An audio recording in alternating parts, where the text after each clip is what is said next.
El título de este mensaje es El poder del Espíritu Santo es la palabra de Dios y no las señales.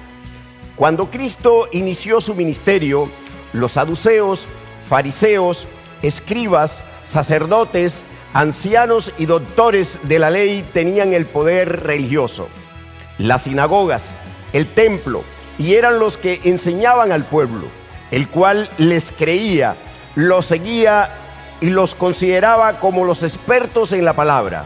Los saduceos, fariseos, escribas, sacerdotes y doctores de la ley tenían también el poder político por su relación con el Imperio Romano, al punto que ellos presionaron a Pilato para crucificar al Señor Jesucristo, aunque sabemos que todo fue permitido por Dios Padre para que se cumpliera la palabra. Los religiosos tenían el concilio o Sanedrín y en este juzgaron al Señor Jesucristo. En medio de todo este poder religioso y político, el Señor irrumpió con la palabra eterna, viva y poderosa, y la gente empezó a oírla y a sentir el poder que ésta tenía. Por ello decían, y todos se asombraron, de tal manera que discutían entre sí, diciendo, ¿qué es esto? ¿Qué nueva doctrina es esta, que con autoridad manda aún a los espíritus inmundos y le obedecen? El Señor también dejó escrito y se admiraban de su doctrina, porque les enseñaba como quien tiene autoridad y no como los escribas. Incluso cuando los principales sacerdotes y los fariseos enviaron a los soldados para apresar al Señor Jesucristo, estos dijeron, jamás hombre alguno ha hablado como este hombre. Esto indica que había un reconocimiento sobre la palabra eterna y poderosa que predicaba y enseñaba el Señor Jesucristo. No obstante, todos los religiosos aparentemente quedaron como triunfantes, victoriosos, cuando al Señor lo juzgaron, lo condenaron y lo mataron. El rey quedó como falso Mesías o falso Cristo, falso profeta, falso maestro, blasfemo, mentiroso, creador de una secta, delincuente comparado a un homicida como Barrabás y a los ladrones que crucificaron al lado de Jesús.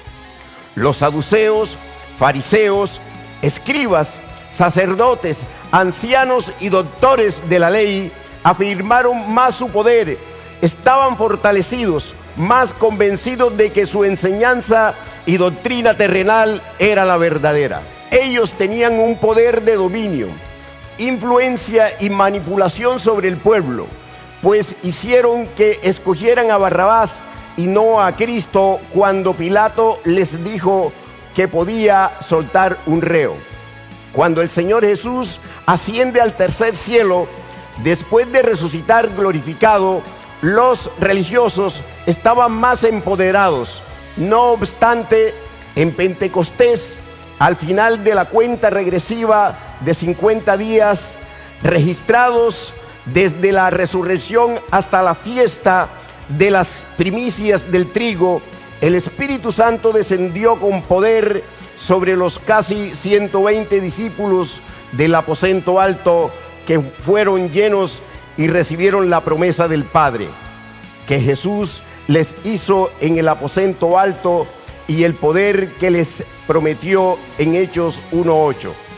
Pero recibiréis poder cuando haya venido sobre vosotros el Espíritu Santo y me seréis testigos en Jerusalén, en toda Judea, en Samaria y hasta lo último de la tierra. A pesar del poder religioso y político, la fama, la aparente victoria de los religiosos y de que tenían la enseñanza de la ley del Antiguo Testamento, los libros, las sinagogas, el templo, y a pesar de que estaban aún más empoderados por aparentemente haber demostrado que tenían la razón contra Jesús, la poderosa palabra de Dios se empezó a enseñar en la boca de los discípulos, pues tenían el poder del Espíritu Santo. La palabra empezó a correr y a ser glorificada. Cuando en Hechos 1 el Señor retoma la promesa del Padre que dio en el aposento alto, estaba diciéndoles a los discípulos que recordaran lo que Él dijo acerca del Espíritu Santo. Recordando esto, ellos comprenderían qué estaba afirmando el Señor cuando dijo: pero recibiréis poder cuando haya venido sobre vosotros el Espíritu. Hoy en día la iglesia ha olvidado para qué fue dado el Espíritu Santo, pues ha enseñado que fue para manifestar señales y que a estas se refiere el poder prometido por el Señor en Hechos 1:8. El poder se refiere a la palabra de Dios. Es el poder para comprender las Escrituras, para conocer la verdad, pues Dios Padre dio al Espíritu Santo para A, enseñarle a la iglesia todas las cosas; B, para conducirla a toda verdad; C, para que recordara todo lo dicho por el Señor Jesucristo. Por lo tanto, el poder del que habló Jesús en Hechos 1:8 es el poder para guardar la palabra de Dios, poder para testificar de la palabra de Dios, habiéndola recibido y comprendido. Escucha, iglesia que duermes. Te han enseñado que el poder del Espíritu Santo es para hacer señales en el cuerpo corruptible, como las sanidades. También te han enseñado que el poder del Espíritu Santo es para vivir moralmente, supuestamente en santidad, agradando a Dios. Este ha sido el engaño de la perversa, la vieja naturaleza y de Satanás, porque la verdadera santidad proviene de la comprensión de las Escrituras, la cual enseña el Espíritu Santo que es Dios eterno. Por lo tanto, todo lo que Él enseña se relaciona con la eternidad, no con las cosas corruptibles de esta tierra.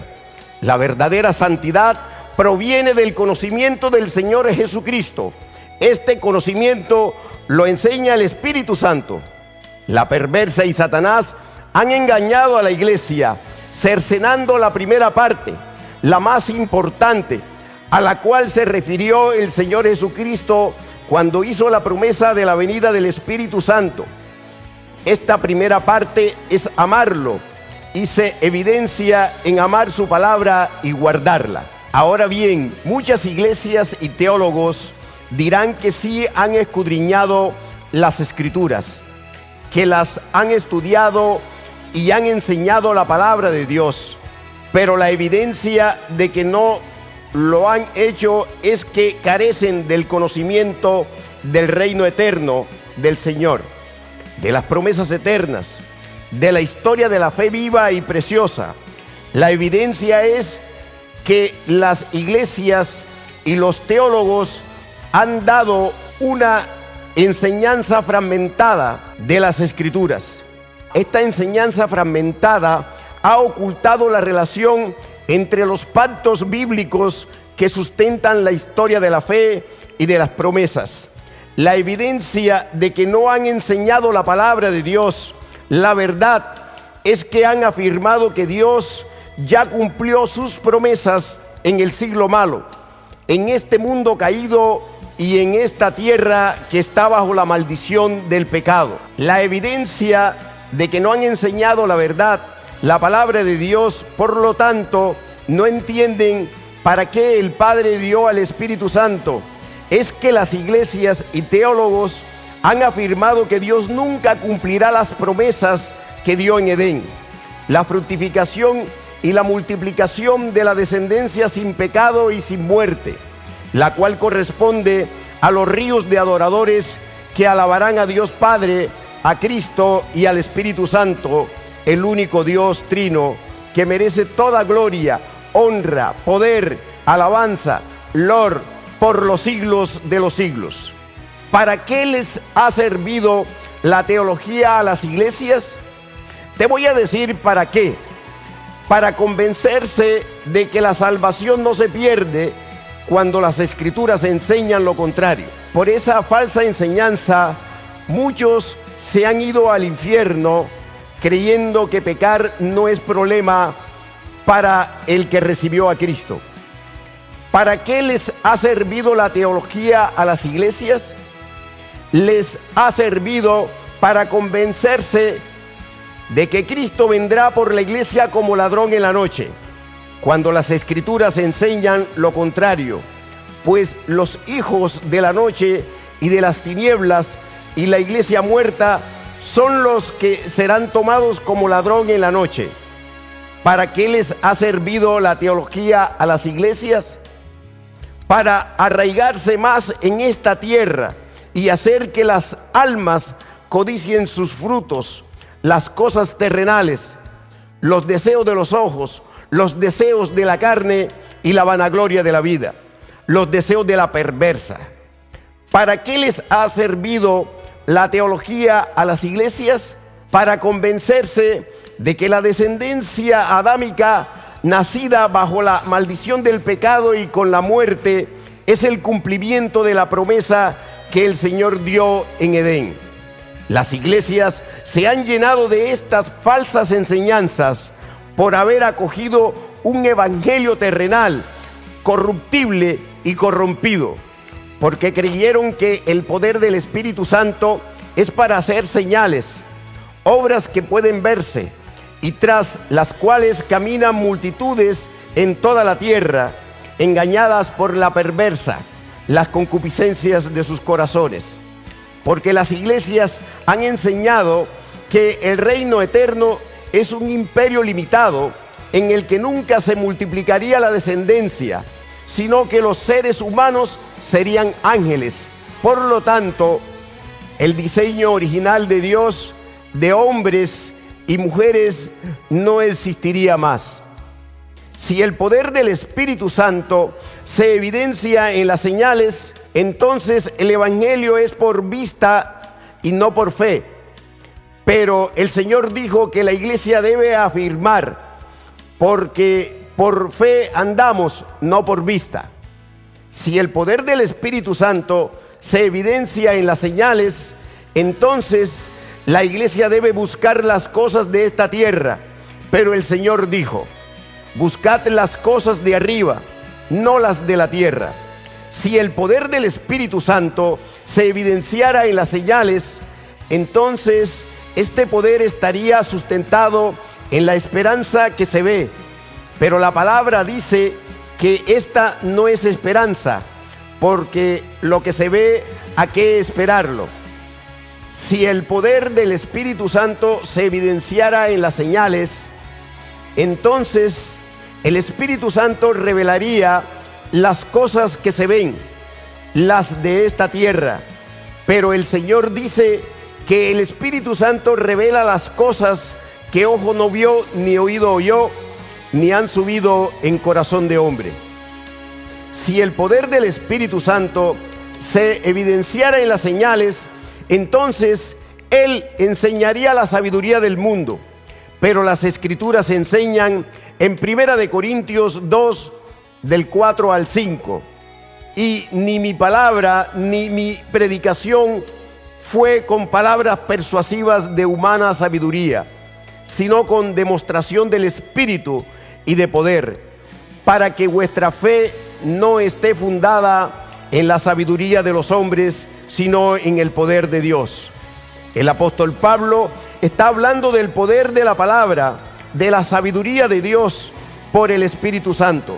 No está hablando de señales, pues inmediatamente en 1 Corintios 2, del 6 al 8, Pablo agrega: sin embargo, hablamos sabiduría entre los que han alcanzado madurez, y sabiduría no de este siglo, ni de los príncipes de este siglo que perecen, mas hablamos sabiduría de Dios en misterio, la sabiduría oculta, la cual Dios predestinó antes de los siglos para nuestra gloria, la que ninguno de los príncipes de este siglo conoció, porque si la hubieran conocido, nunca habrían crucificado al Señor de gloria.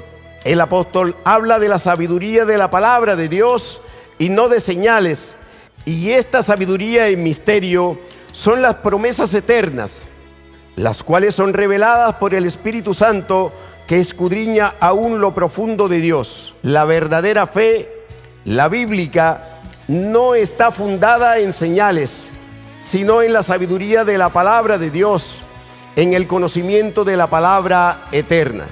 Satanás puede hacer señales, prodigios, pero no puede enseñar la palabra eterna, no puede enseñar la verdad, porque él es padre de mentira y cuando habla mentira, de suyo habla. Por lo tanto, los falsos profetas de las iglesias apóstatas, al ser hijos del diablo, no pueden enseñar la profundidad de la palabra de Dios, la verdad. Cuando el Señor envió a Moisés, le dio el poder de hacer señales y el pueblo de Israel las vio. Pero cuando Dios le enseñó la palabra, la rechazó. Las señales nunca llevaron a Israel a creer. Por lo tanto, el Señor se las dio porque Él conocía de antemano el corazón malo de incredulidad del pueblo. De la misma manera, la generación que vio todas las señales que hizo el Señor Jesucristo en su primera venida, tampoco creyó. Cuando Jesús dio la enseñanza del pan de vida, lo rechazaron y aún muchos discípulos se fueron, y Jesús confrontó a los apóstoles cuando les preguntó que si también se querían ir. En el discurso del pan de vida, Jesús dijo: escrito está en los profetas, y serán todos enseñados por Dios. Así que todo aquel que oyó al Padre y aprendió de él, viene a mí. El Señor estaba citando varios profetas. En primer lugar, a Isaías, cuando éste enunció: y todos tus hijos serán enseñados por Jehová, y se multiplicará la paz de tus hijos. Esta profecía se refiere al reino eterno, y Jesús la citó en Juan 6, porque estaba enseñando sobre la resurrección del cuerpo para vida eterna. En segundo lugar, el Señor Jesucristo también estaba citando Jeremías 31:34, y no enseñará más ninguno a su prójimo, ni ninguno a su hermano, diciendo: conoce a Jehová, porque todos me conocerán, desde el más pequeño de ellos hasta el más grande, dice Jehová, porque perdonaré la maldad de ellos y no me acordaré más de su pecado. Este versículo también se remite al reino eterno. En tercer lugar, en Juan 6:45, el Señor Jesús estaba citando al profeta Miqueas cuando afirmó: vendrán muchas naciones y dirán: venid y subamos al monte de Jehová y a la casa del Dios de Jacob, y nos enseñará en sus caminos, y andaremos por sus veredas, porque de Sión saldrá la ley, y de Jerusalén la palabra de Jehová. Esta cita se refiere al reino milenial en el que reinará el Señor Jesucristo con su iglesia santa. La pregunta que debemos hacernos es: ¿por qué el Señor Jesucristo dice: y serán todos enseñados por Dios, citando a los profetas? Recordemos que el Señor Jesucristo está enseñando sobre el verdadero pan del cielo, que es Él y su palabra incorruptible. Por ello dice: de cierto os digo que me buscáis, no porque habéis visto las señales, sino porque comisteis el pan y os saciasteis. Trabajad no por la comida que perece, sino por la comida que a vida eterna permanece, la cual el Hijo del Hombre os dará, porque a éste señaló Dios el Padre. La mayoría de las iglesias de este tiempo del fin se dedicaron a trabajar por todo lo que perece y dirigieron todos sus ministerios, predicaciones, enseñanzas, profecías y demás obras a buscar las cosas de esta tierra, las cuales perecen. Las personas a las que Jesús confrontó en el capítulo 6 de Juan querían señales de cumplimiento. Le dijeron entonces: ¿qué señal pues haces tú para que veamos y te creamos? ¿Qué obra haces? Así están las iglesias dormidas ahora. Quieren ver señales y por ello consideran que el verdadero profeta de Dios es el que dice algo y se cumple, sin discernir lo que ha dicho el autoproclamado profeta. Las iglesias apóstatas cortadas tienen muchos profetas falsos, pero la falsedad no consiste en que lo dicho por ellos no se cumpla, pues sí se cumple. La falsedad está en que no dicen la verdad de la palabra de Dios, sino que profetizan las concupiscencias de la carne, los deseos de los bienes terrenales, triunfos, posesiones, vanagloria, las vanidades de este mundo. Y esto es justamente lo que se cumple. Y al ver dichas señales que producen idolatría por esta tierra y todo lo que hay en ella, muchos siguen a estos falsos profetas, considerándolos como verdaderos profetas de Dios. En el capítulo 6 de Juan, Jesús confrontó al pueblo que lo buscaba por el pan que perece, pues éste quería que el Señor le hiciera milagros para saciar el hambre, ser sanado y obtener otros beneficios en esta tierra. Por ello, Jesús le habla al pueblo de la palabra y de la enseñanza del Padre a través de los profetas que hablaron de él, el Cristo vivo, de sus atributos, de su venida a la tierra para morir por los pecadores, resucitar y confirmar las promesas eternas. El Señor Jesús le enunció al pueblo que todos los que recibieron esta enseñanza llegan a sus pies, llegan a Dios mismo. En su primera venida, el Señor Jesucristo enseñó cumpliendo la profecía, y serán todos enseñados por Dios. Y la enseñanza es sobre la resurrección de los verdaderos creyentes, sobre el reino venidero, sobre las promesas eternas, sobre el reino milenial y el reino eterno de los que hablaron los profetas. En este tiempo del fin, el Señor sigue cumpliendo esta palabra y todos serán enseñados por Dios a través del Espíritu Santo, quien es Dios y mora en la Iglesia Santa. ¿Y qué está enseñando? Está enseñando lo mismo que enseñaron los profetas del Antiguo Testamento y el Nuevo Testamento. Lo enseña a través de sus verdaderos profetas. No obstante, la iglesia apóstata se resistió a la enseñanza del Espíritu Santo, como aconteció con aquella generación de Israel que no recibió a Cristo en su primera venida. En la primera venida de Cristo, en su encarnación, nadie detuvo que se cumpliera su profecía, y todos serán enseñados por Dios. No hubo ningún impedimento, no hubo muralla, no hubo confabulación de gobierno, no hubo confabulación religiosa, no hubo confabulación de hombre que detuviera la ola de vida de la palabra de Dios.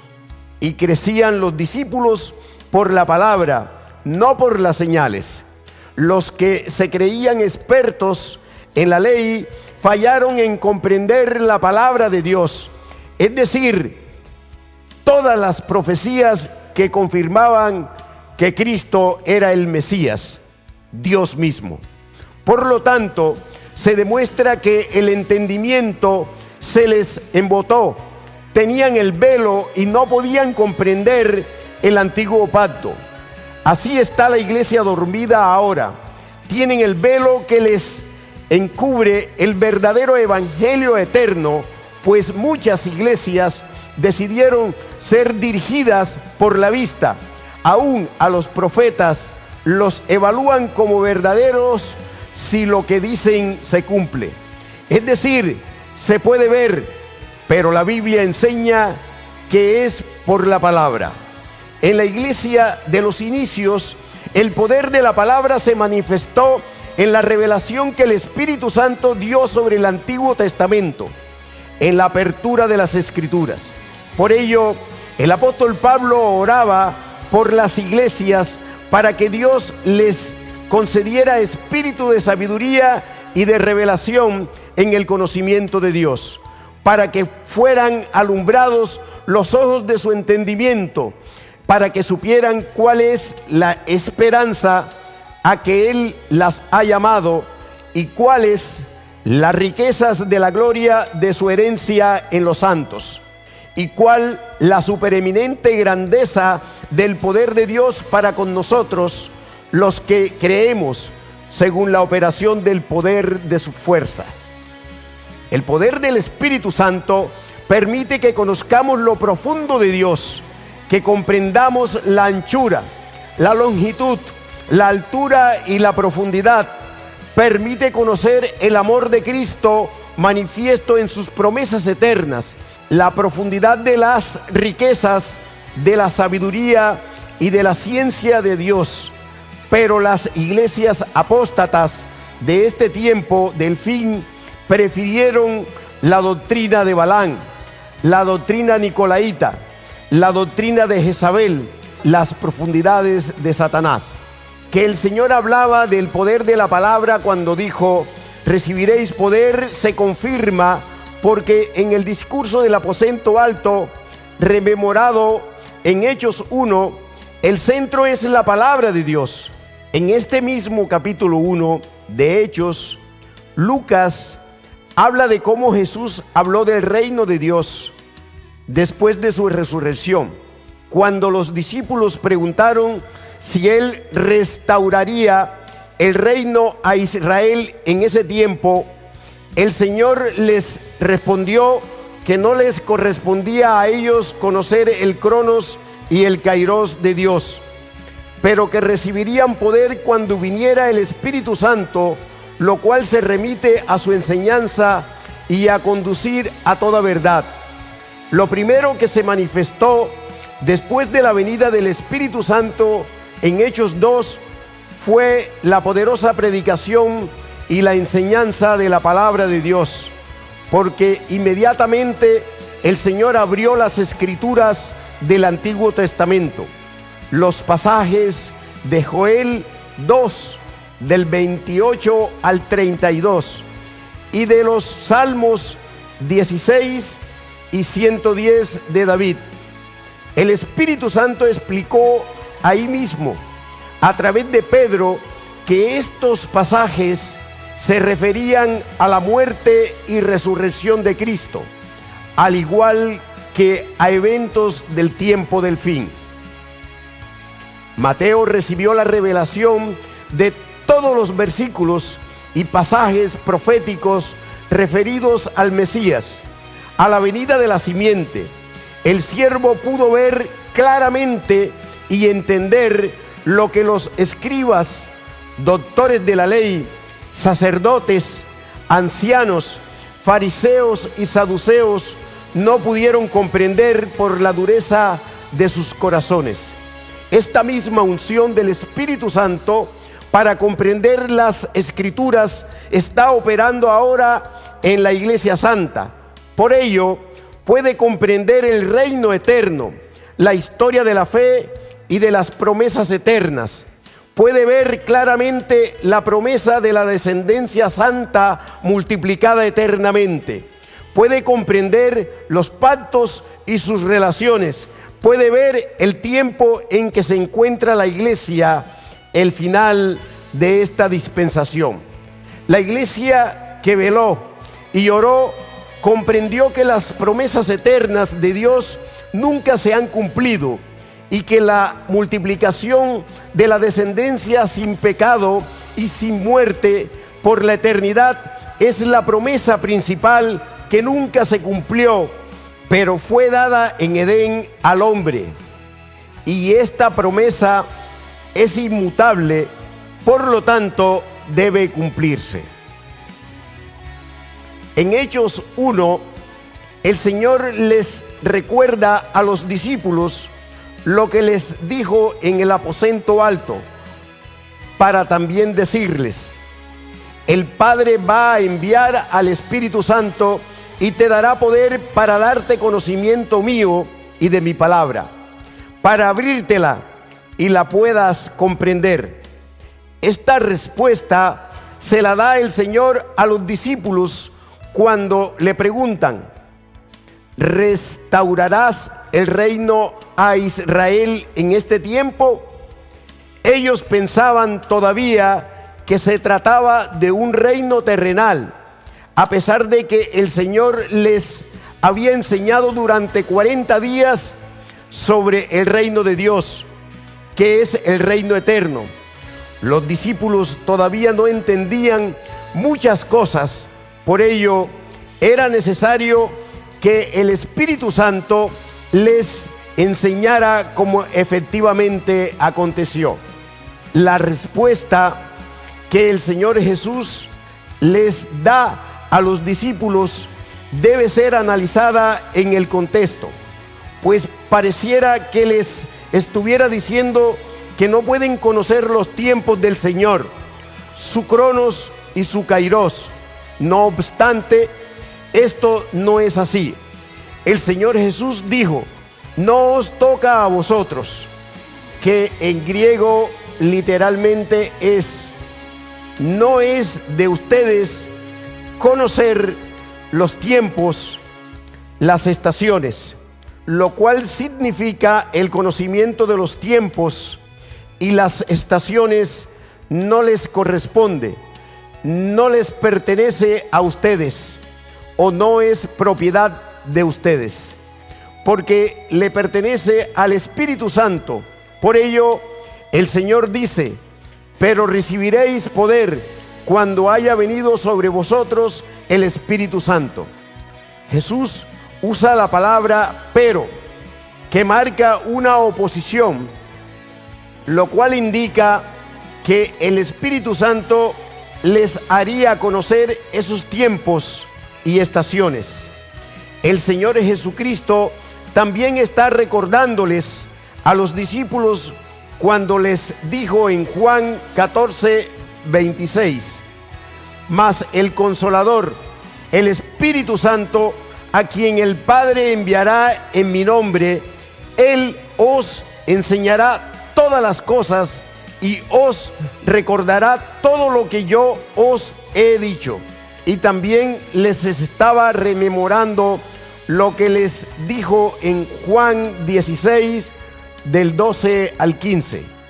Aún tengo muchas cosas que deciros, pero ahora no las podéis sobrellevar.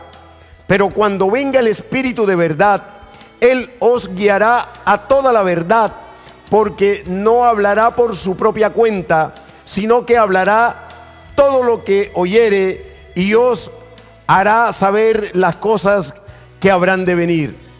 Él me glorificará, porque tomará de lo mío y os lo hará saber. Todo lo que tiene el Padre es mío, por eso dije que tomará de lo mío y os lo hará saber. En estos versículos 14 y 15, el Señor Jesús habla del conocimiento que le pertenece a Él y al Padre, el cual el Espíritu Santo le haría saber a la iglesia. Como dice el versículo 13, es de notar que el Señor Jesús habla de lo venidero, refiriéndose al tiempo futuro, lo cual se relaciona al tiempo y a las estaciones que el Señor dio como respuesta a los discípulos para la pregunta que hicieron los discípulos sobre la restauración del reino a Israel en Hechos 1 del 6 al 8.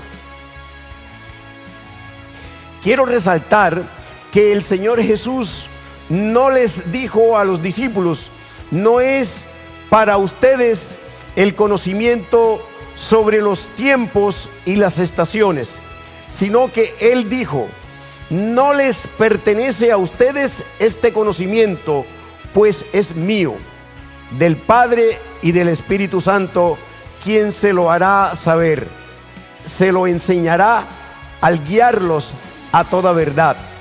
El poder del Espíritu Santo que recibiría la iglesia es el poder de la palabra, de conocer los tiempos, las estaciones, el calendario, los eventos proféticos. No es el poder para hacer señales. Entonces, cuando el Señor habla del poder de la palabra, se refiere a que ella es poderosa para convertir el alma, porque es más cortante que toda espada de dos filos, parte el alma y el espíritu, rompe tuétanos, coyunturas, discierne los pensamientos y las intenciones del corazón, porque es poder de Dios para salvación a todo aquel que cree. La palabra es poderosa para sobreedificarnos y darnos herencia con todos los santificados. El conocimiento lo dio el Señor a través de su palabra profética, mediante el Espíritu Santo. Por lo tanto, el verdadero profeta es el que da la palabra de enseñanza mediante profecía. Así fue con Moisés, llamado profeta, pues el Señor le enseñó toda la ley. Nunca antes se había desgajado tanta palabra como en el tiempo de Moisés. Él subió al monte Sinaí y recibió los mandamientos de vida, mientras el pueblo de Israel no estaba esperando con anhelo y gozo el regreso de Moisés para recibir la palabra, sino que le dijeron a Aarón: levántate, haznos dioses que vayan delante de nosotros, porque a este Moisés, el varón que nos sacó de la tierra de Egipto, no sabemos qué le haya acontecido. Esto aconteció cuando el Señor ya había terminado de enseñarle a Moisés los detalles de la ley, precisamente sobre el tabernáculo de reunión, el lugar donde Dios se manifestaría. Dios sacó a Israel de la esclavitud de Egipto el 14 de Nisán o mes de Abib, de marzo a abril, que es el día de la Pascua. Luego el pueblo llegó al desierto de Sinaí el día primero del mes tercero, Siván, mayo, junio, donde Dios le dijo a Moisés que le enunciara a Israel que escuchara su voz, guardara su pacto, para que fuera el especial tesoro del Señor y un reino de sacerdotes y gente santa. Al tercer día, 3 de Siván, el pueblo estuvo delante del monte Sinaí y escuchó los 10 mandamientos de la voz de Dios en medio de truenos y relámpagos. No obstante, Israel no quería escuchar la voz de Dios, porque este pueblo no quiso amar la palabra de Dios, no la anhelaba, no la inquiría, no se deleitaba ni se regocijaba en ella. El Señor nunca dio la palabra para que fuera usada como un método para vivir en esta tierra. El Señor dio su palabra eterna, primeramente para amarla, y en segundo lugar como medio para ir a la nueva Jerusalén. El salmista dijo: y me regocijaré en tus mandamientos, los cuales he amado. El autor del Salmo 119 amaba la palabra de Dios y por eso se deleitaba en ella. La anhelaba con todo su corazón, la deseaba y le clamaba al Señor que se la enseñara, que le mostrara sus estatutos, que ensanchara su corazón con la palabra de Dios, que se la concediera, que se la otorgara como un regalo precioso.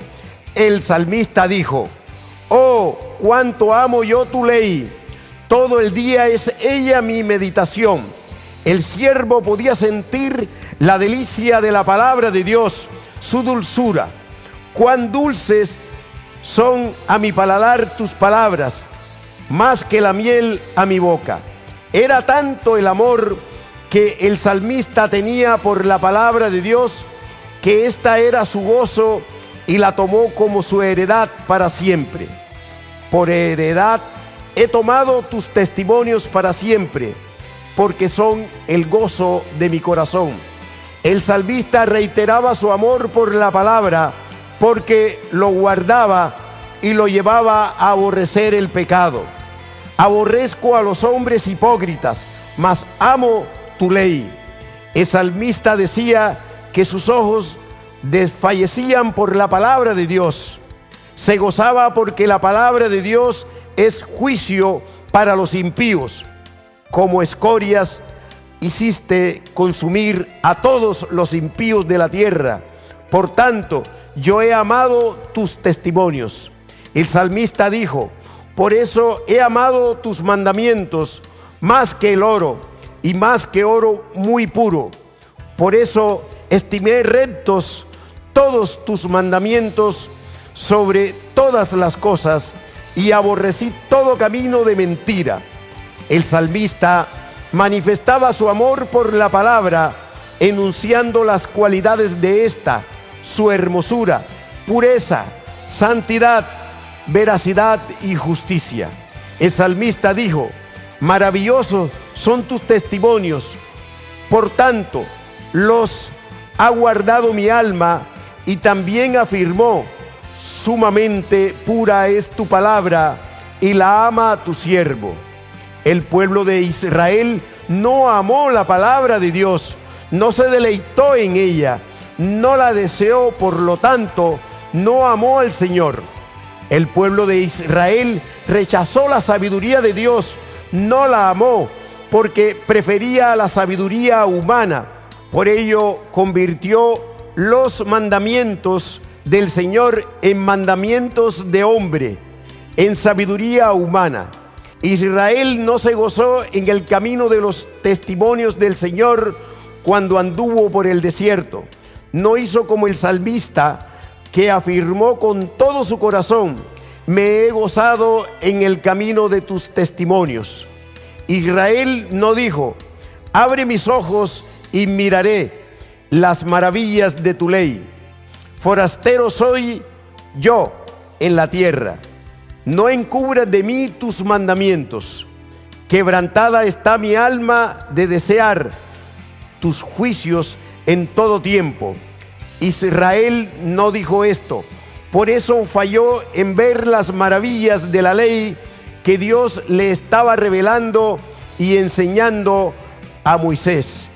Y estas maravillas son las promesas eternas, la descendencia santa multiplicada eternamente, la tierra eterna y el gobierno, que es el reinado y el sacerdocio eternos.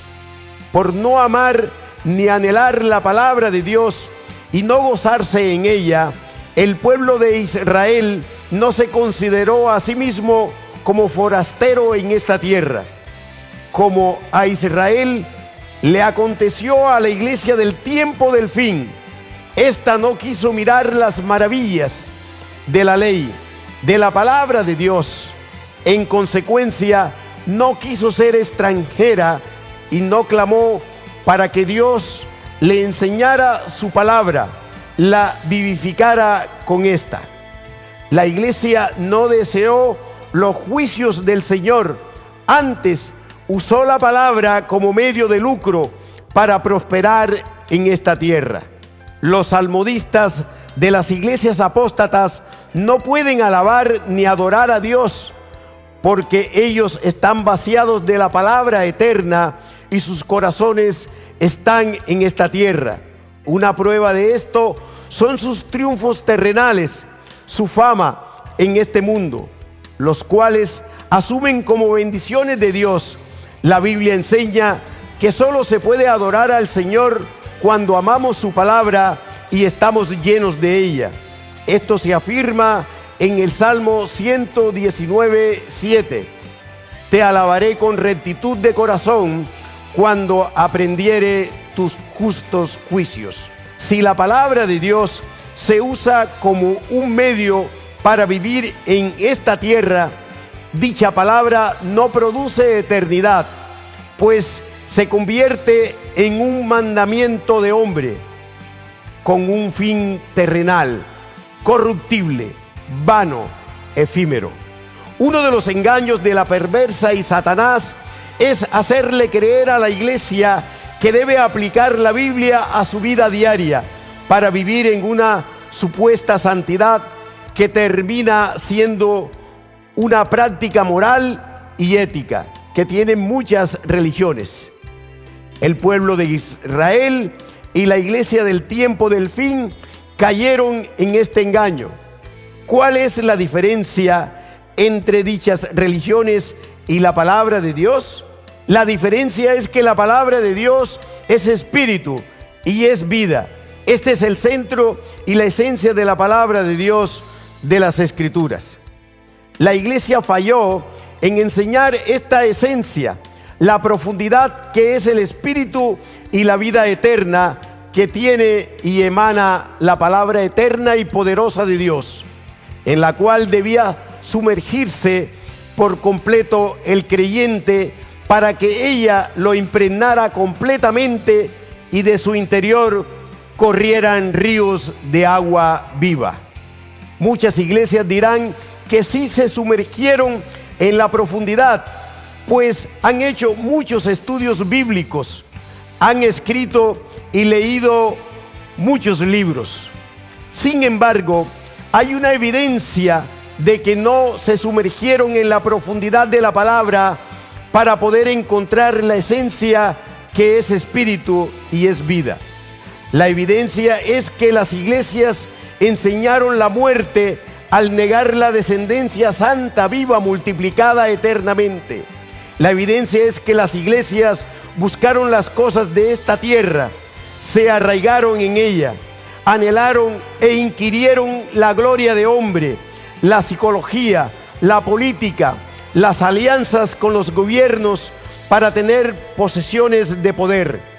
La evidencia de que las iglesias no enseñaron la palabra que es espíritu y es vida se encuentra en que ellas se han convertido en organizaciones con jerarquías de poder, por lo cual no anhelan el sacerdocio en el reino milenial y en el reino eterno.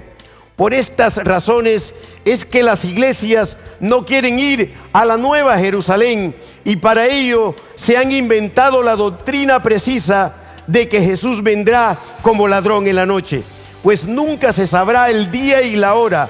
En consecuencia, no hay que ocuparse de este asunto. La evidencia de que las iglesias no se sumergieron en la profundidad de la palabra para poder encontrar su esencia, que es espíritu y es vida, se encuentra en el resultado en este tiempo del fin. La iglesia apóstata y la iglesia dormida. Si ellas hubieran enseñado y recibido la profundidad de las Escrituras y hubieran hallado su esencia, el espíritu y la vida, no hubiesen abandonado la fe bíblica, la fe preciosa y viva, no hubiesen reemplazado la palabra de Dios por palabra de hombre. La esencia de la palabra de Dios, que consiste en que es espíritu y es vida, se la enseñó el Señor a los israelitas cuando le enseñó que a través de la palabra había puesto delante de ellos la vida y la muerte. Cuando les dijo que las palabras de la ley eran su vida. El pueblo de Israel creyó que el centro eran las obras y por eso en Juan 6:28 le dijeron a Jesús: ¿qué debemos hacer para poner en práctica las obras de Dios? Esto mismo ha creído la iglesia, en especial la del tiempo del fin. Por ello han usado el evangelio para prosperar en esta tierra. Si la palabra de Dios es usada como un medio para prosperar materialmente en esta tierra, entonces no produciría la fe viva y preciosa referida a la herencia eterna, a las grandísimas y preciosas promesas de Dios de su reino eterno. Esta es la apostasía de las iglesias, la cual se ha cumplido en este tiempo del fin. Ellas han usado la palabra de Dios para predicaciones y enseñanzas de hombre que producen una fe corruptible, vana, llena de fábulas, de fantasías y espejismos. Por ello, sobre dichas iglesias cayó el juicio de la ceguera profetizado en Isaías 29, del 10 al 13. Porque Jehová derramó sobre vosotros espíritu de sueño y cerró los ojos de vuestros profetas y puso velo sobre las cabezas de vuestros videntes. Y os será toda visión como palabras del libro sellado, el cual si dieren al que sabe leer y le dijeren: lee ahora esto, él dirá: no puedo, porque está sellado. Y si se diere el libro al que no sabe leer, diciéndole: lee ahora esto, él dirá: no sé leer. Dice pues el Señor: porque este pueblo se acerca a mí con su boca y con sus labios me honra, pero su corazón está lejos de mí, y su temor de mí no es más que un mandamiento de hombres que les ha sido enseñado. El Señor Jesucristo cita esta palabra en Mateo 15:9 como cumplimiento del juicio de ceguera sobre Israel, pues este pueblo interpretó la palabra de Dios como mandamientos humanos o tradiciones de hombres para su conveniencia, con un espíritu de religiosidad. Esto mismo ha hecho la mayoría de iglesias del tiempo del fin. Han hecho interpretaciones de las escrituras que han convertido en tradiciones de hombres enseñadas durante muchas generaciones a través de todos los países. En dichas iglesias se cumple Marcos 7:9, pues han invalidado la palabra de Dios para guardar sus tradiciones doctrinales que atentan contra los atributos de Dios. Una de estas tradiciones es afirmar que el propósito de Dios de la bendición, multiplicación y fructificación de la descendencia se cumplió en la humanidad caída, multiplicada en pecado y con la muerte. Esta tradición teológica humana atenta contra la benignidad, la bondad, la veracidad, la inmutabilidad, el poder, la sabiduría, la justicia y la santidad de Dios, porque plantea que su promesa de la descendencia es la raza adámica, marcada por el pecado, la muerte, el dolor, el llanto, la depravación.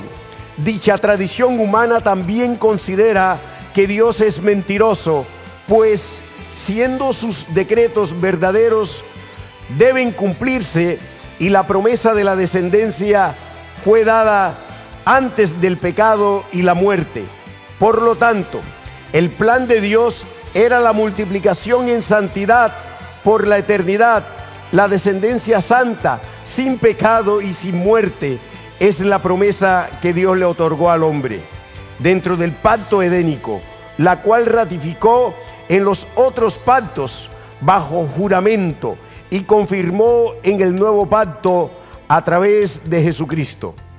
La tradición de hombre contra esta promesa también atenta contra la inmutabilidad de Dios, pues negar su plan eterno de la descendencia santa multiplicada eternamente implica afirmar que Él cambió este plan, mudó sus propósitos. Y esto es imposible, pues Dios no cambia, no puede negarse a sí mismo. Por ello, en Hebreos 6 dice que la bendición y la multiplicación son dos cosas inmutables en las cuales es imposible que Dios mienta. Y esta promesa no solo fue para Abraham, sino también para nosotros, la iglesia. Pues Hebreos 6, del 18 al 20 dice: para que por dos cosas inmutables, en las cuales es imposible que Dios mienta, tengamos un fortísimo consuelo los que hemos acudido para asirnos de la esperanza puesta delante de nosotros, la cual tenemos como segura y firme ancla del alma y que penetra hasta dentro del velo, donde Jesús entró por nosotros como precursor, hecho sumo sacerdote para siempre según el orden de Melquisedec. Jesús entró al lugar santísimo como sumo sacerdote de los bienes venideros, dentro de los cuales está la descendencia santa, bendecida y multiplicada eternamente. Esta es nuestra esperanza, nuestra herencia gloriosa, y es la sabiduría de Dios, contra la cual ha atentado la tradición doctrinal de las iglesias. La manifestación de la sabiduría de Dios es la multiplicación de generación en generación de los adoradores, que son los hijos santos, sin pecado y sin muerte, los cuales nacerán de los hijos de Dios glorificados. Esto demuestra la omnipotencia de Dios, la que le reveló a Abraham cuando le dio la promesa de la descendencia santa multiplicada eternamente, al decirle en Génesis 17, del 1 al 2: yo soy el Dios Todopoderoso, anda delante de mí y sé perfecto, y pondré mi pacto entre mí y ti, y te multiplicaré en gran manera. Otra de las doctrinas de hombres creadas y defendidas por las iglesias como tradición es la que niega el juicio de Dios sobre la iglesia apóstata y la iglesia dormida en el tiempo del fin, antes del arrebatamiento. Esta enseñanza atenta contra el atributo de la justicia de Dios, pues en primer lugar niega que Él va a cumplir su palabra al respecto, y ciertamente Dios va a ejecutar el juicio sobre la iglesia infiel, como dice Primera de Pedro 4:17, Hebreos 10 del 26 al 31 y Apocalipsis capítulo 1, 2 y 3, entre otras profecías de juicio contra la iglesia. En segundo lugar, dicha enseñanza falsa que niega el juicio, además de atentar contra la justicia de Dios, atenta contra la santidad de Dios, pues considera que Dios pasa por alto los pecados de la iglesia, los cuales son terribles, peores que los cometidos por Israel, pues las iglesias apóstatas han pisoteado al Hijo de Dios, han tenido por inmunda su sangre del nuevo pacto y han afrentado al Espíritu Santo. La doctrina de hombre que niega el juicio de Dios considera que dichos pecados son poca cosa. Dios dijo que juzgaría a los seguidores de Jezabel, a sus hijos, que destruiría a los Baales y haría que todas las iglesias supieran que Él es el que escudriña la mente y el corazón, lo cual implica santificar su nombre. Cuando el Señor usa esta expresión, escudriñar la mente y el corazón, se refiere a su juicio. Jeremías 11:20 dice: pero, oh Jehová de los ejércitos, que juzgas con justicia, que escudriñas la mente y el corazón, vea yo tu venganza de ellos, porque ante ti he expuesto mi causa. Y en Jeremías 17, del 9 al 10, el Señor afirma: engañoso es el corazón, más que todas las cosas, y perverso. ¿Quién lo conocerá? Yo, Jehová, que escudriño la mente, que pruebo el corazón, para dar a cada uno según su camino, según el fruto de sus obras. Esto es precisamente lo que el Señor dice en Apocalipsis 2:23, cuando habla del juicio de muerte física y de muerte eterna para los hijos de Jezabel, que son todos los apóstatas cortados en el juicio del desamparo del 28 de enero de 2021.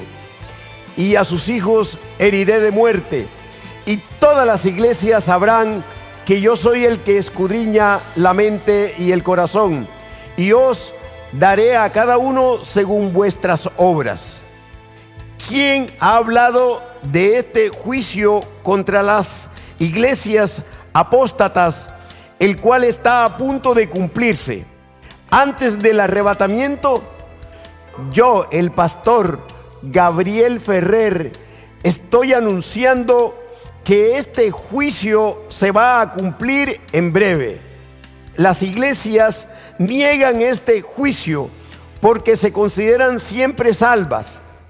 A todas estas iglesias cortadas, con sus pastores, ministros y miembros que consideran que nunca el Señor las juzgaría, yo les digo que el juicio de Apocalipsis 2:23 va a caer sobre ellos en breve, porque el Rey cumple su palabra, y todas las iglesias sabrán que Jesucristo es el que escudriña la mente y el corazón de todos los ministros, pastores, autodenominados apóstoles y profetas, que tienen apariencia de piedad, pero por dentro están llenos de huesos de muerto, de podredumbre, de inmundicia, de pecados ocultos que Dios va a sacar a la luz. Una tercera doctrina de hombre enraizada en las iglesias apóstatas y dormidas es la que afirma que Jesús vendrá como ladrón en la noche a buscar a la iglesia en el arrebatamiento, para llevarla a la nueva Jerusalén. Esta tradición de hombre atenta contra la palabra de Dios, pues niega lo que escrito está en Primera de Tesalonicenses 5, del 4 al 6. Dice: mas vosotros, hermanos, no estáis en tinieblas, para que aquel día os sorprenda como ladrón, porque todos vosotros sois hijos de luz e hijos del día. No somos de la noche ni de las tinieblas. Por tanto, no durmamos como los demás, sino velemos y seamos sobrios. Aquí dice claramente que el día del Señor, que inició con el juicio contra la iglesia apóstata, no tomaría por sorpresa a los hijos de luz e hijos del día, que son los creyentes despiertos y santos. Por ello, en el versículo 6, el Señor le ordena a la iglesia que no se duerma, sino que vele. Pero muchas iglesias se volvieron hijos de la noche y de las tinieblas por la apostasía, y otras se durmieron. En Apocalipsis 3, del 1 al 3, el Señor dice que la iglesia muerta es la que no sabrá la hora de la venida del Señor Jesucristo en el arrebatamiento. Por lo tanto, tampoco sabrá el día. Por ello, Él le ordena que vele, como también lo manda en Primera de Tesalonicenses 5:6. Esta es la misma orden que el Señor da en Marcos 13, del 32 al 33. Pero de aquel día y de la hora nadie sabe, ni aun los ángeles que están en el cielo, ni el Hijo, sino el Padre. Mirad, velad y orad, porque no sabéis cuándo será el tiempo. El Señor le ordena a la iglesia del tiempo del fin que mire, vele y ore, porque no sabe el tiempo, el día y la hora. Pero esto lo mandó con el fin de que supiera, lo cual solo es posible a través del Espíritu Santo, pues al Padre le plació darlo a la iglesia para conducirla a toda verdad y enseñarle todas las cosas. Por ello, el Espíritu Santo no aparece en la lista de Marcos 13:32, la cual tiene el objetivo de hacerle ver a la iglesia que solo el Espíritu podría revelar este poderoso tiempo. Y justamente esto lo reitera el Señor en Hechos 1, cuando les dice a los discípulos que no les pertenecía conocer los tiempos y las estaciones, pero el Espíritu Santo les daría el poder para saberlo. Esta es la única razón por la cual el Señor Jesús se incluye Él mismo cuando dice: de aquel día y de la hora nadie sabe. Es evidente que el Señor Jesús sí sabe, pues es Dios. No podemos inventar otra explicación forzando, torciendo las Escrituras y atentando contra la deidad y omnisciencia del Señor Jesucristo. Esta enseñanza poderosa sobre la no mención del Espíritu Santo en la lista de Marcos 13:32, con el objetivo de llamar la atención de la iglesia para recordar lo que Jesús dijo en el discurso del aposento alto, la escuchó y recibió el pastor Johnny Pérez Vaquero, al cual el Señor le habla hoy lo siguiente: ¿sabes? La enseñanza la dio el Espíritu Santo, y el Señor te dice: ¿quieres seguir bajando la cabeza delante de los que fueron cortados en el juicio del desamparo del 28 de enero de 2021? ¿O te quieres levantar con la espada del Espíritu, con el glorioso Espíritu que conduce a toda verdad y nos da a conocer todas las cosas? Mira bien el evangelio que te han enseñado, el evangelio de señales, de corrupción y muerte, para que sepas de qué te has llenado, y ve a beber del agua viva y de la enseñanza del glorioso Espíritu en el pozo de aguas vivas de Berea. Dios Padre le dio a la iglesia al Espíritu Santo para enseñarle su palabra, abrirle las Escrituras, mostrarle los tesoros escondidos de sus promesas eternas, y para revelarle los tiempos proféticos, su calendario, dentro del cual se encuentra el día y la hora de la venida de Cristo por su iglesia santa en el arrebatamiento. Por cuanto en 2 de Pedro 1:21 dice: porque nunca la profecía fue traída por voluntad humana, sino que los santos hombres de Dios hablaron siendo inspirados por el Espíritu Santo. En Apocalipsis 19:10b dice: el testimonio de Jesús es el espíritu de la profecía, la cual habla de las cosas que han de venir, como lo enunció el Señor Jesucristo en Juan 16, del 13 al 15. Pero cuando venga el Espíritu de verdad, Él os guiará a toda la verdad, porque no hablará por su propia cuenta, sino que hablará todo lo que oyere y os hará saber las cosas que habrán de venir. Él me glorificará, porque tomará de lo mío y os lo hará saber. Todo lo que tiene el Padre es mío. Por eso dije que tomará de lo mío y os lo hará saber. El día y la hora de la venida de Cristo por su iglesia santa forma parte de la verdad a la que el Espíritu Santo la guiaría. Forma parte de las cosas que habrán de venir. Forma parte de lo que le pertenece al Señor Jesucristo y al Padre, lo cual le haría saber a la iglesia santa. Por ello, el conocimiento del día y la hora del arrebatamiento le pertenece al Padre y a su vez al Hijo, y el Espíritu lo da a conocer a la iglesia. Por lo tanto, cuando Jesús dijo que solo el Padre sabía, también se refería a Él mismo y también al Espíritu Santo, para que los creyentes de la iglesia recibiesen este conocimiento.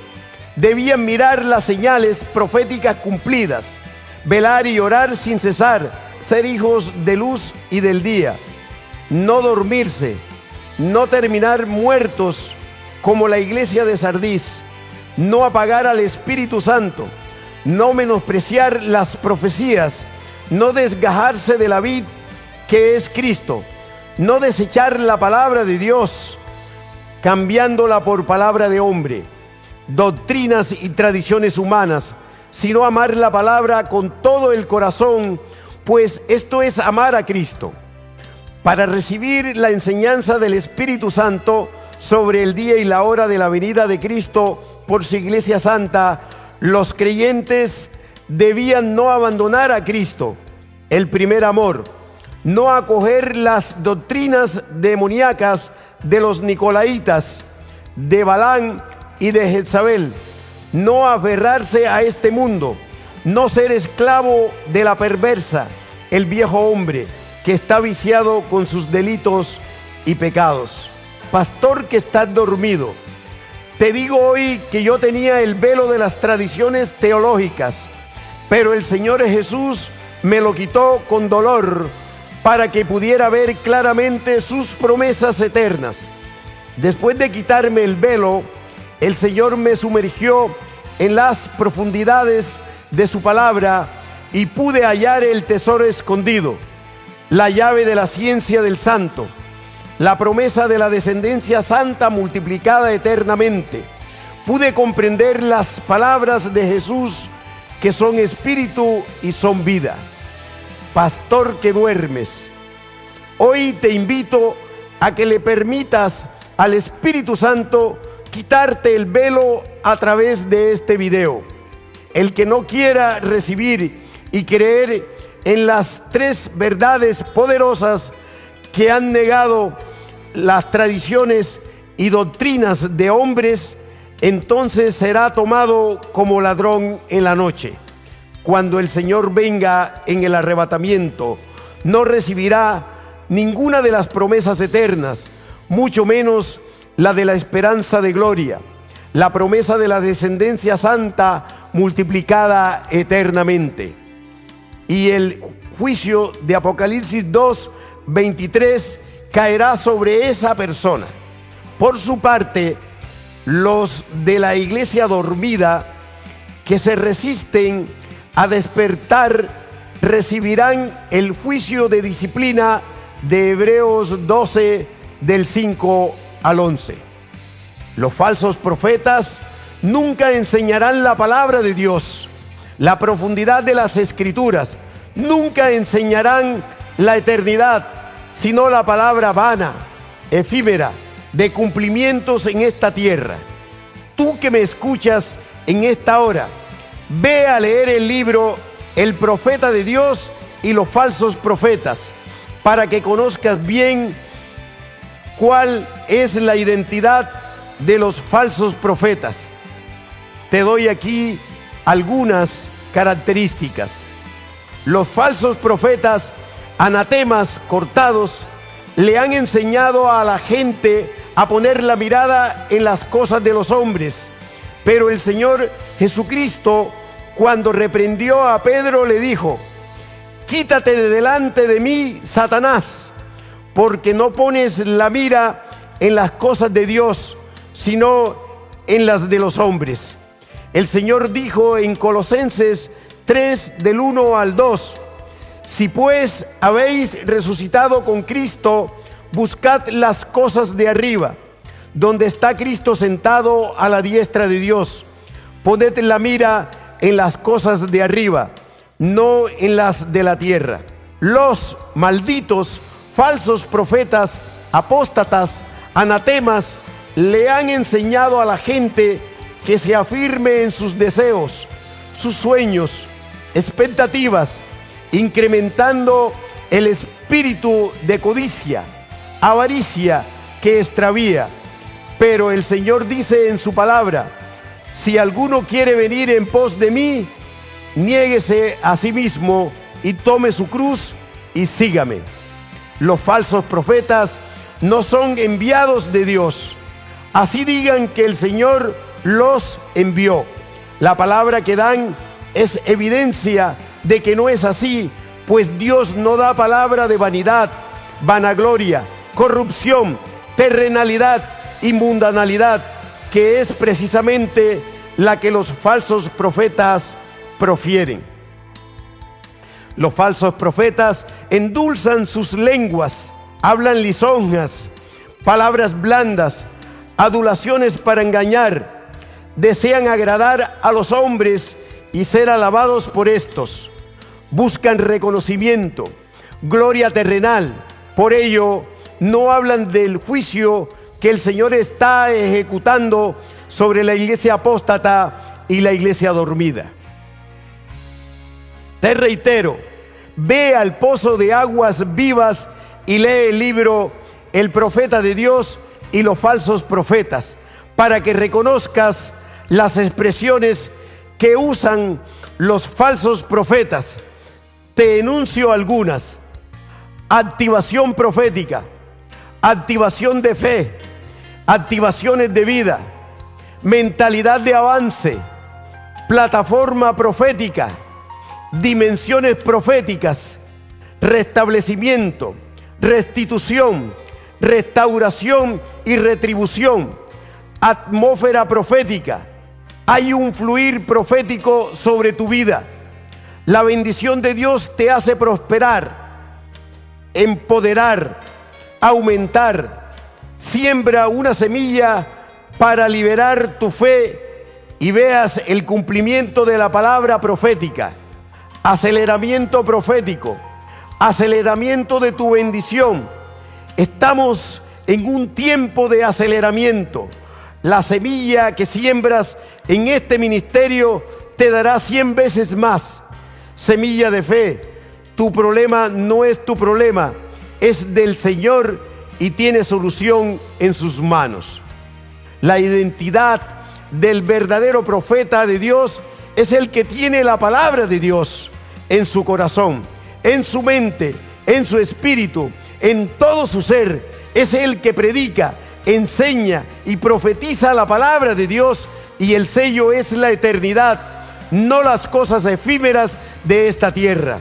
El 31 de marzo de 2025, el Señor dio esta palabra profética para la iglesia dormida de toda la tierra.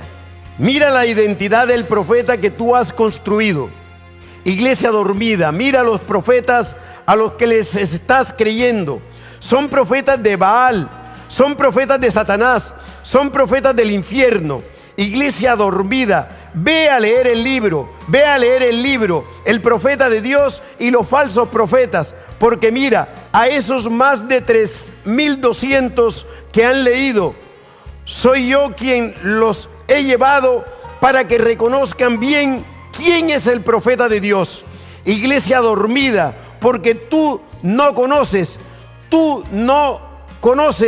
quién es el profeta verdadero, la identidad del profeta, porque has creído la mentira que el profeta de Dios se reconoce, porque lo que dice se cumple. ¿Acaso yo dije eso? O sea que todo lo que digan los que se asumen como profetas, entonces al cumplirse, eso ya es evidencia que es un profeta de Dios. Iglesia dormida, haz la lista bien de lo que te han profetizado los grandes profetas, los autodenominados profetas. Mira bien la lista de lo que han dicho por su boca. Revisa. ¿Qué han dicho? ¿Qué han prometido? Sí, revisa todo lo que se ha cumplido, porque ciertamente se han cumplido sus profecías. ¿Acaso no lo dije yo? ¿Qué dije yo? Que si se levantara profeta y diere palabra para ir tras los ídolos y se cumpliere lo que dice, ¿qué dice ahí la Escritura? Tú sabrás que es falso profeta y que yo te estoy probando. Te he probado, iglesia dormida, y no has pasado la prueba. Sí, yo he permitido que se hayan levantado los falsos profetas. ¿Acaso no lo dije ahí? ¿Acaso no dije, se levantarán falsos profetas, falsos maestros y arrastrarán a muchos? Este es el cumplimiento. Y esa fue tu prueba, iglesia dormida. No la pasaste. La prueba de que no la pasaste y no la estás pasando es que todavía sigues diciendo, sí, lo que diga el profeta y se cumple es profeta de Dios, pero el que diga algo y no se cumple, ese no, maldito eres. ¿Sabes por qué dices que esos autodenominados profetas son profetas verdaderos de Dios? ¿Sabes por qué? Porque se cumple la concupiscencia que te profetizan, se cumplen los deseos, los anhelos de tu corazón, porque anhelas esta tierra, las cosas de esta tierra, los bienes de esta tierra, efímeros, corruptibles. Eso es lo que tú anhelas que te hablen. Y tú dices, profetízame aquí, háblame de cómo me va a ir, háblame de mi futuro, cómo me va a ir bien en el ministerio, háblame más, háblame y dime, oh, cómo voy a prosperar, dime cómo mi ministerio va a crecer, profetízame, dime más, dime más. Eso es lo que anhelas en tu corazón, para que tu ministerio sea una gran empresa, como tú, Movimiento Misionero Mundial. ¿Sabes qué eres? Movimiento de muerte mundial. Te has unido con los políticos, con los gobiernos, has metido la psicología, la doctrina de hombre, ahí en tu movimiento. Ciertamente te has movido, pero como serpiente en toda la tierra, y quieres cubrir tus huesos de muertos con la religiosidad, con los mandamientos de hombres que no tienen ningún poder contra los apetitos de la carne, de la perversa. Ve a leer ahí lo que dice Colosenses 2, del 20 al 23. ¿Acaso no te he visto y te veo? Veo los anhelos de tu corazón, tus convenciones grandes en toda la tierra, en todas las naciones. Convenciones de muerte tienes. Yo conozco a los pocos que están ahí, que se van a arrepentir y son míos. Porque mira, son los muchos los que se van a ir al infierno. Verdadero profeta, ¿sabes qué es? ¿Sabes quién es? ¿Sabes las credenciales? Su credencial es que enseña mi palabra, la profundidad de las Escrituras, que le abra los ojos al pueblo, lo que vela la perversa, ¿Sabes qué es lo que vela a la perversa? Mi reino eterno y mis promesas eternas. Iglesia dormida, ¿sabes cuál es la evidencia de tu ceguera, de tu sueño profundo? ¿Sabes cuál es? Que la profecía de tu descendencia adámica maldita, porque están bajo maldición del pecado y de la muerte, las profecías de tu ministerio, las profecías de las cosas en esta tierra, de esos bienes, se cumple. Esa es la evidencia del profeta de Dios. ¿Sabes cuál es la evidencia del profeta de Dios? Que te abre el reino eterno, las promesas eternas, iglesia dormida. ¿Y sabes cuál es la evidencia de que no tienes eso ahí? Porque no quieres creer lo que está escrito y has atentado contra mi sabiduría, contra mi poder, contra mi justicia. Has atentado contra mi inmutabilidad, me has afrentado a mis atributos. ¿No crees en la promesa que di en Edén? ¿Crees que el cumplimiento es tu descendencia muerta? Sí, o sea que yo doy promesas muertas, descendencia con muerte y pecado. ¿Esa es mi promesa? Malditos los que dicen esto. No hay día y hora que se vaya a saber. Malditos los que dicen esto. Atentan contra mi Espíritu Santo, que no hay juicio contra la iglesia. Dices, iglesia dormida, atentas contra mi justicia. Dios, justo soy.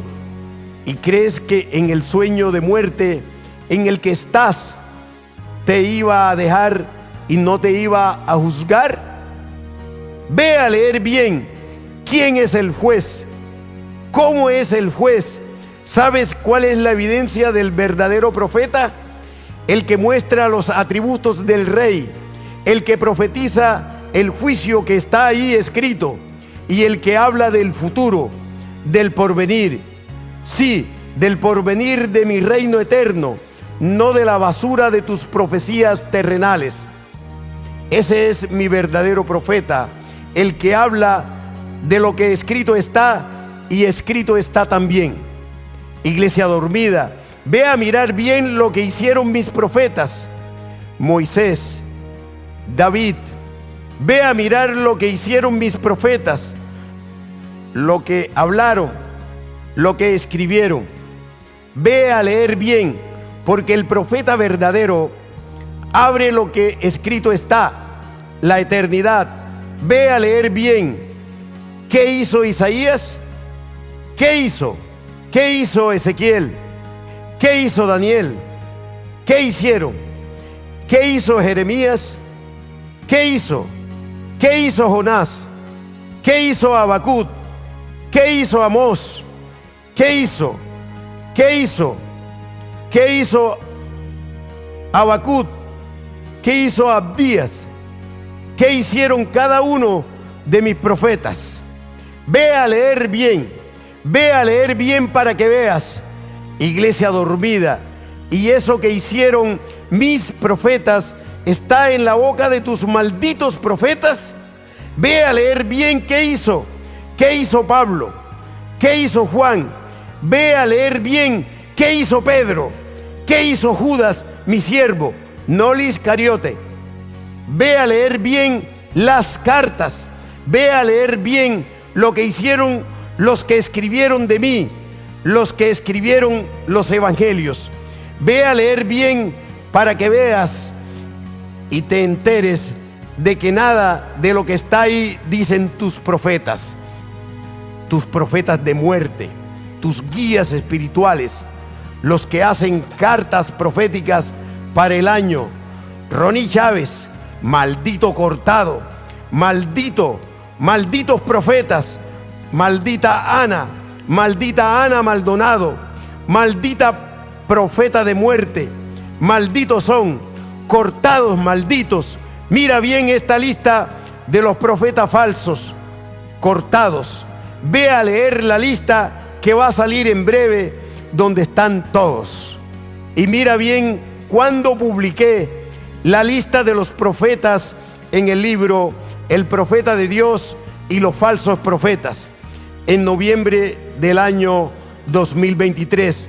Mira bien quién encabezaba la lista, porque ese falso profeta, Duncan, está en el infierno. Escucha bien, iglesia dormida, la lista de algunos profetas falsos que están cortados y tienen sobre ellos la segunda muerte, el lago de fuego, el infierno. En América del Sur, Ronnie Oliveira, Ana Paula Baladao, Nancy Amancio. En América del Norte, Creflo Dollar, Kenneth Copeland, Steven Furtick, Alberto Motesi, Kenneth Hagin, está en el infierno. En América Central, Juan Carlos Harrigan, Ronnie Chávez, Yesenia Ten. En África, Marcelo Tunasi, Alf Lukau, David Oyedepo. En Asia, David Yonggi Cho, Ellos Park. En Europa, Tommy Arayomi, Jeremy Sourdril. En Oceanía, Caterine Roulnala. Todos estos son falsos profetas y su destino es el lago de fuego. Sobre todos estos falsos profetas, ya de largo tiempo, su condenación no se tarda y su perdición no se duerme, porque por avaricia han hecho mercadería de las almas con palabras fingidas. Han pisoteado al Hijo de Dios, Jesucristo. Han tenido por inmunda su sangre y han afrentado al Espíritu Santo. Sobre todos estos falsos profetas que menciono aquí y los de la lista que va a salir en breve, va a caer en breve el juicio contra Jezabel y sus hijos, porque el rey va a demostrar quién es su verdadero profeta.